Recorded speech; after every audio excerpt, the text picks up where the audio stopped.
Jackson State dominates the SWAC Awards, winning 4 of the Big 5, and also 12 players were recognized by the SWAC. Let's talk about it and what it means for Coach Prime's future.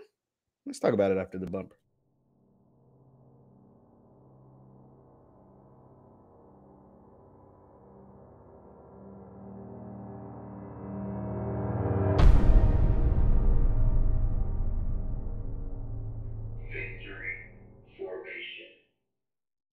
What is good, everybody? What is good, everybody? This is the Victory Formation Sports Show right here on JeffLightsyJr YouTube. Be sure to hit that thumbs up button, like, share, and subscribe. And don't forget, for my Facebook, folks, it's Jeff Lightsy Sports over on Facebook. That is Jeff Lightsy Sports. Go over and head over there. Now, today I'm here to talk about the 12 players that were recognized by the SWAC that come from none other than Jackson State. Jackson State has had a dominant 2-year run throughout the SWAC, going 16-0 as far as conference games, and has just really run ramshot over the conference. I had some close games, though. Let's not like they're beating everybody by 40 points, but they've had a very, very successful track record over the last 2 falls and going to back-to-back SWAC championship games, and they will play in the SWAC championship game this weekend against none other than Southern University. Now, I'm here today to take a look at some of the awards that they won. It says over here on the JSU official website, 12 players earned all SWAC football honors. Coach Prime, Shedeur Sanders,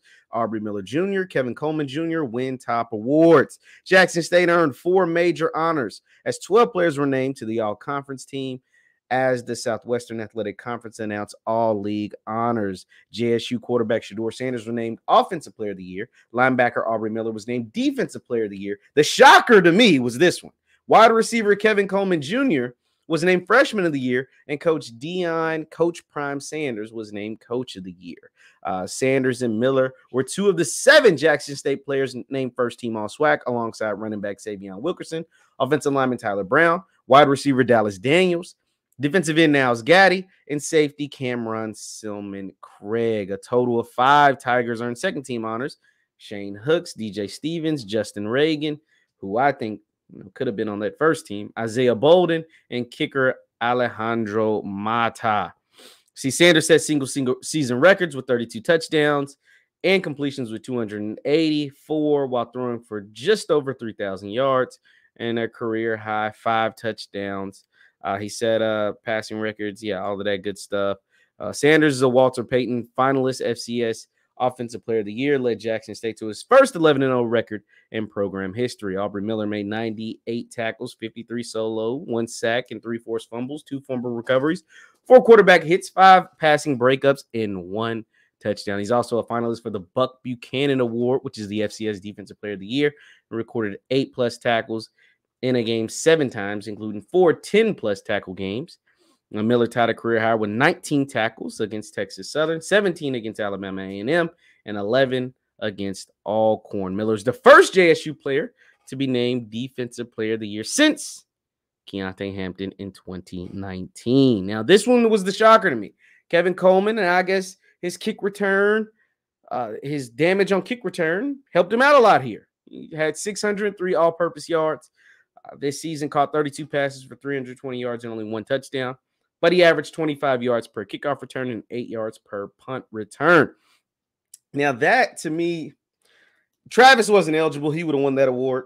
He had a more impressive season as a freshman than Kevin Coleman. But that's no knock to Kevin Coleman. I think Kevin Coleman will eventually have a really good career. But I think some of the snaps and some of the plays that Willie Gaines made, a lot of us, myself included, thought that Kevin Coleman would make for this team. The Willie Gaines became the deep threat down the field a lot of times in a lot of games. Willie Gaines made some of those big time plays, and Willie Gaines, they targeted Willie Gaines even on some of the passes that he dropped that I thought that those targets would go to Kevin Coleman. But he's a freshman.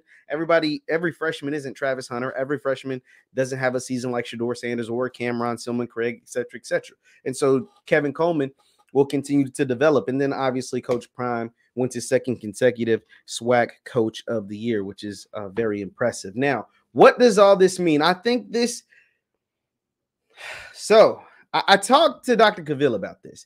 I asked if Coach Prime's dominance of the SWAC was a bad thing. And Dr. Cavill said, not yet.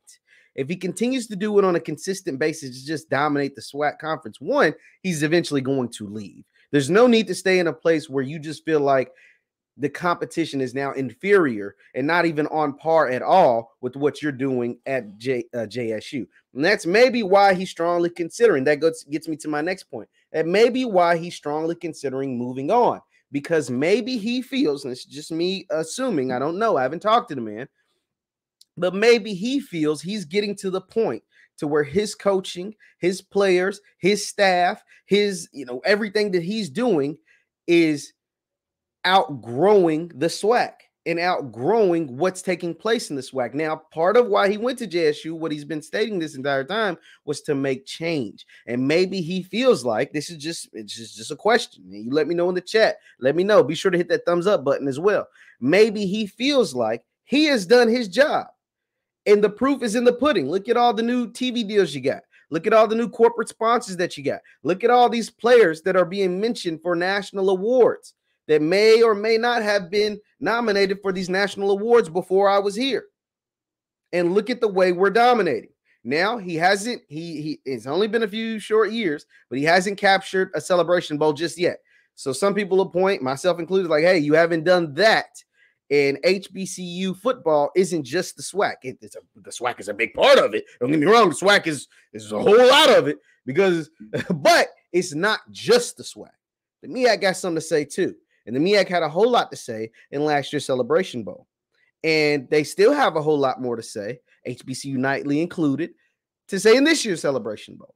Because they feel like they're well-deserved and they deserve a chance to beat the best. They feel like they're the best out of the MEAC, and even though they're co-champions, it is what it is. But they feel like they deserve a chance at the best in the other conference in the HBCU National Championship game. But those are things to think about when you hear Prime contemplating and think about some of these jobs. I showed you that tweet that came across. I just want to go ahead and show it now since we were talking about it. This tweet was interesting. I thought I just said, just passing this along.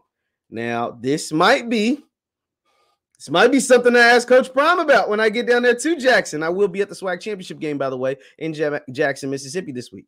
This is a reporter out of Tampa, Florida, Kevin O'Donnell. I don't know if I trust the man with the name O'Donnell with no apostrophe, but that is what it is. I ain't going to go too hard on his name. But Mr. O'Donnell Fox 13 says Deion Sanders has been telling recruits he will be at a school on Sunday. Decision appears to be down to Colorado, Cincinnati, and USF. Now, what information Mr. O'Donnell has, I have no idea. I don't know if he's talked to a recruit. I don't know if he's talked to a parent. I don't know if he's talked to these schools directly. But if you click Mr. O'Donnell, first of all, you always got to check. He's a legit reporter. He's got 10,000 followers. And yeah, he's with a real news station. Award-winning at WTVT out of Tampa, Florida. So, I don't know. We're just checking his credentials. You know what I mean? Make sure he's not a troll. Make sure it makes sense. But this is what Mr. Kevin O'Donnell is putting his credibility on the line. He's willing to do that because he must feel like he's got some good sources. Now, could this backfire on Mr. O'Donnell? Absolutely. Could it backfire on him? Absolutely. If Prime says, yeah, the only school I'm going to is JSU, his credibility is going to take a hit. But we have to put out there what we see. And I think culminating the awards and the dominance of the season, you dominated the SWAC 2 regular seasons in a row. Now you're dominating the awards. The only big-time award that went to somebody else was Jarvion Howard, rightfully so, got Newcomer of the Year. You got Newcomer of the Year in the SWAC, the running back out of Alcorn. Beast, by the way. But all the other awards went to JSU. So you're dominating on the field. You're dominating in the recruiting. Now you're dominating the awards. Maybe you feel like you've accomplished all you need to accomplish. And you've garnered a new level of attention to HBCU football and HBCU sports. Maybe you feel like the job is done. Maybe so. It's just something to consider, right? Because if let me give you an example why he's changed the perspective of HBCU sports, and it'll never be the same because of Prime, whether he leaves this year, next year, or 5 years from now. I think the longer he stays, the bigger it gets, right? Faster, but that doesn't mean it won't get there eventually anyway. But I think the longer he stays, the bigger it gets faster. But here's the thing.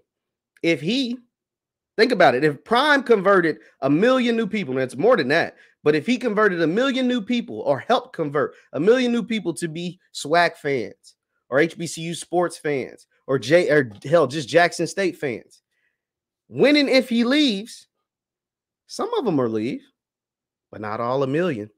Say if 900,000 leave, which is a big number, and I doubt it'll be that many, 100,000 new fans are still there.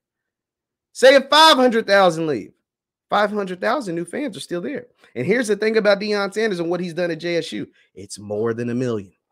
I can tell you that. HBCU Go, Byron Allen, these guys, Pepsi, and all these people, they're not cutting checks for just 1 million people. They're cutting checks for millions, plural, meaning these TV deals, these corporate sponsor deals, etc., etc. This is plural. It's multi-million. So that is the impact he's made. And it is what having, when you get 12 players and earn all SWAC honors, it's the type of stuff you get. Leave your thoughts in the comments down below. Leave your thoughts in the comments down below. Jackson State dominate the SWAC Awards with 12 guys recognized, including 3 players and their coach Prime, honored with 4 of the 5 major awards. My name is Jeff Lightsy Jr. This is the Victory Formation Sports Show. Be sure to hit that thumbs up button, like, share, and subscribe on your way out. Thank you guys for tuning in, and I will see you next time. Peace.